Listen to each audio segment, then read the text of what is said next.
Hello everyone, welcome back to my mini kitchen. আজকের কিন্তু video হলো চিড়ের পোলাও। তো চিড়ের পোলাও আজকে আমি মিনি কিচেনে বানাচ্ছি।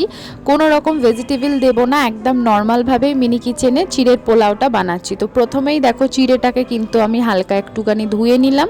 তারপরেই তার সাথে একটুখানি নিয়েছি বিনস, আলু, বাদাম, ডিম আর পেঁয়াজ।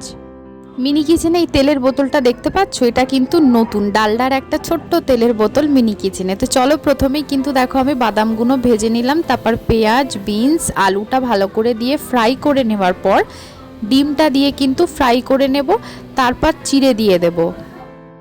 সোমা ঘোষ কমেন্ট করেছিল মিনি কিচেনে চিড়ের পোলাও বানানোর জন্য, তারই রিকোয়েস্টে কিন্তু আজকের এই রেসিপিটা মিনি কিচেনে বানালাম। তো কেমন হয়েছে অবশ্যই কিন্তু কমেন্ট করে জানাবে। কমেন্ট করে আরও জানিও নেক্সট রেসিপি তোমরা কি কি দেখতে চাইছো। আজকের ভিডিওটা ভালো লাগলে লাইক করে দিও আর সাবস্ক্রাইব করে কিন্তু প্রত্যেকবারের মতো আমার পাশে থেকো। বাই।